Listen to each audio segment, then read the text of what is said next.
Good morning. Welcome back to philosophy class. आज मैं सांख्य दर्शन के पुरुष विचार पर परिचर्चा करूंगी। जैसे कि हम जानते हैं कि सांख्य दर्शन आस्तिक दर्शन है। ये वेद की प्रामाणिकता को मानता है।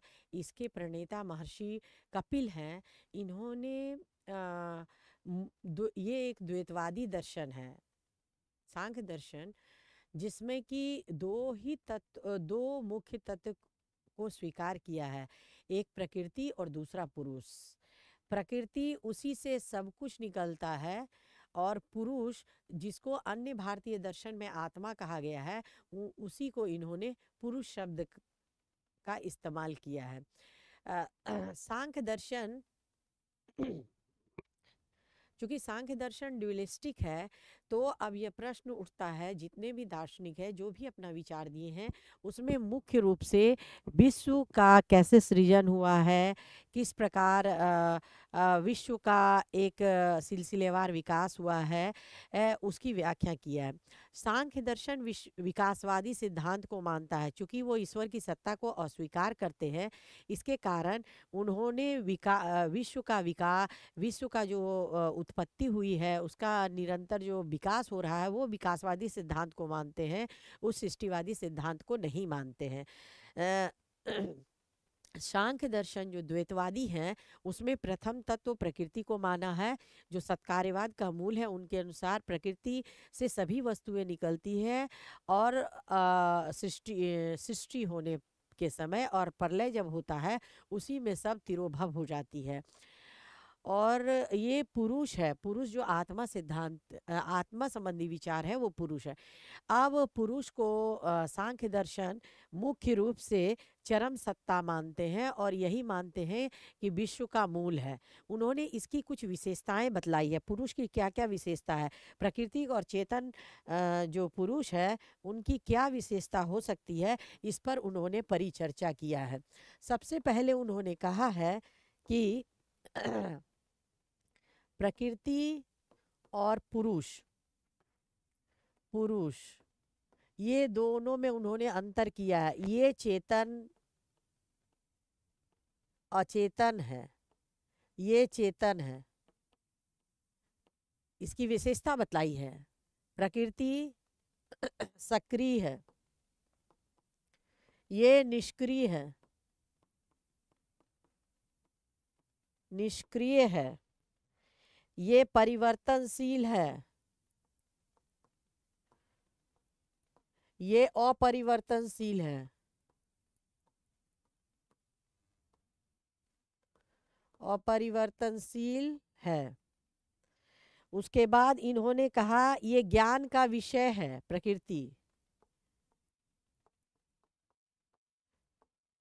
प्रकृति ज्ञान का विषय है, और ये स्वयं ज्ञाता है। पुरुष स्वयं ज्ञाता है।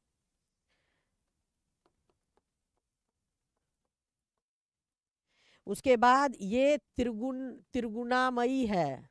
तीन गुण होते हैं, त्रिगुणामयी है।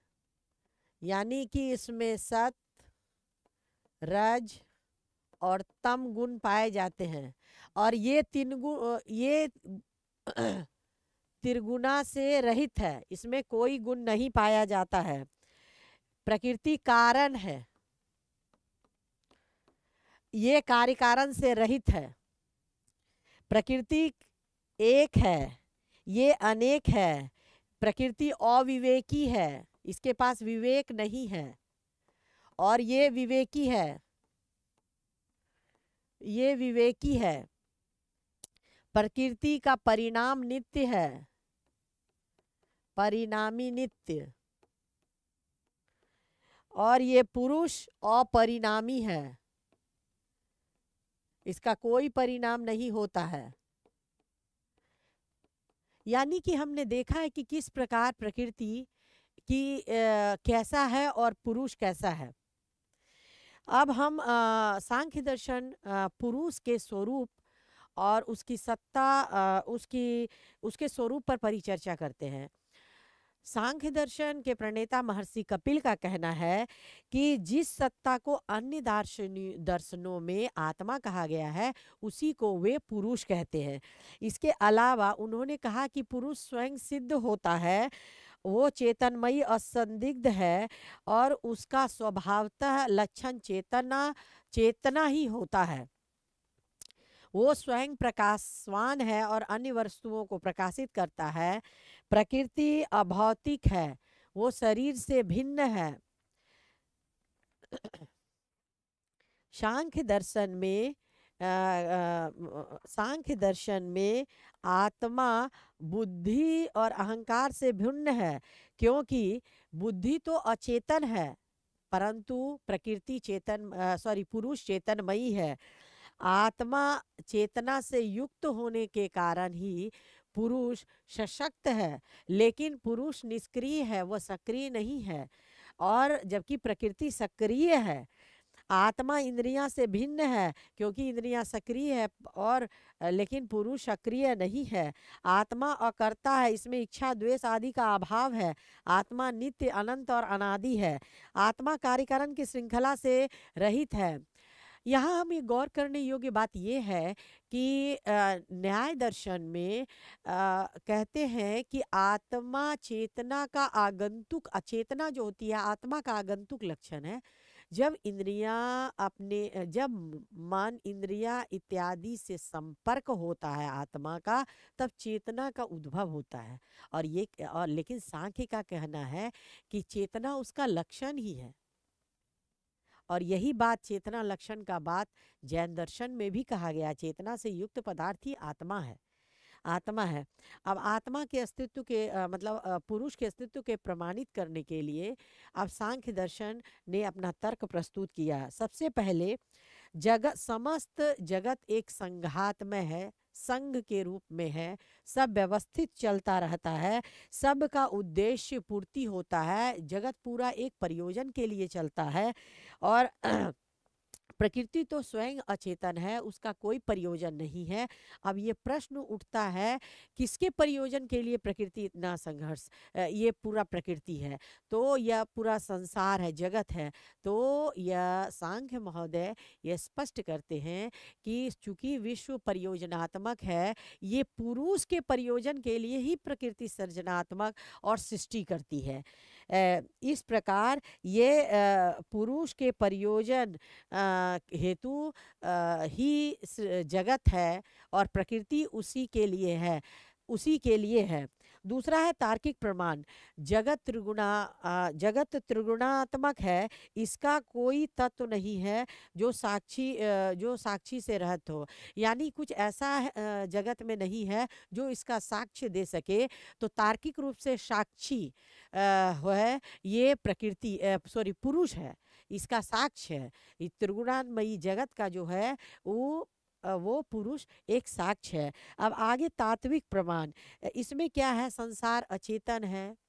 अब अचेतन संसार स्वयं संचालित नहीं होती है, उसको संचालित करने के लिए कोई ना कोई तत्व होना चाहिए जो समस्त संचालन कर सके, समस्त को गति प्रदान कर सके। तो प्रदाता के रूप में चेतन युक्त पदार्थ जो सक्रिय रहेंगे, चेतन युक्त पदार्थ होना चाहिए, वही पुरुष है जो इसे चेतना देती है और जिसके फलस्वरूप जगत का विकास होता है, जगत का विकास होता है और यही चेतन का संचालन पुरुष करती है। अब आगे है, प्रकृति की सभी वस्तुएं भोग्य है। अब जितनी भी प्रकृति में वस्तुएं हैं सब भोग करने के लिए है। अब यह प्रश्न उठता है कि इनका भोक्ता कौन होगा, प्रकृति तो भोग नहीं सकती है। तो इन वस्तुओं का भोक्ता, इन वस्तुओं को जो भोगेगा वो प्रकृति है, वो पुरुष है। पुरुष ही इन वस्तुओं का भोक्ता कहलाता है। पुरुष जो होता है वस्तु को भोगता है, क्योंकि प्रकृति तो जड़ है, वो तो नहीं भोगेगी, तो पुरुष ही इसका भोगता है। विश्व में दुख है, इससे मुक्ति मोक्ष से संभव है। प्रकृति जड़ है, उसको मोक्ष की जरूरत नहीं है। प्रकृति अज्ञान है, उसको ज्ञान हो नहीं सकता। अब यह प्रश्न उठता है, मोक्ष का मोक्ष किसके लिए है? तो वो पुरुष के लिए है। यानी जब प्रकृति के अविद्या को वो झेल लेता है, वो जान लेता है, तो उससे विलाग होने के लिए, उससे अलग होने के लिए प्रयास करता है। उसके ज्ञान जब उसको हो जाता है अविद्या का, अनित्य संसार का, तो उससे मुक्ति के लिए पुरुष प्रयास करता है। और यही पुरुष को उसी समय ज्ञान होता है, और यही पुरुष है जो आत्मा स्वरूप में है, उसके लिए प्रयास करता है। यानी मोक्ष पुरुष के लिए है।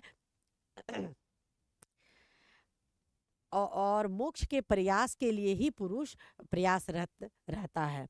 अब यह प्रश्न उठता है, आत्मा अनेक है, आत्मा गुणात्मक रूप से समान और परिमाणात्मक रूप से भिन्न है। जैन और मीमांसा, ये दोनों दर्शनों में आत्मा को अनेक कहा गया है। अब इसके आत्मा के लिए कुछ प्रमाण दिए गए हैं। सबसे पहले, भिन्न भिन्न व्यक्तियों के मरण और जन्म कार्य में अंतर होता है।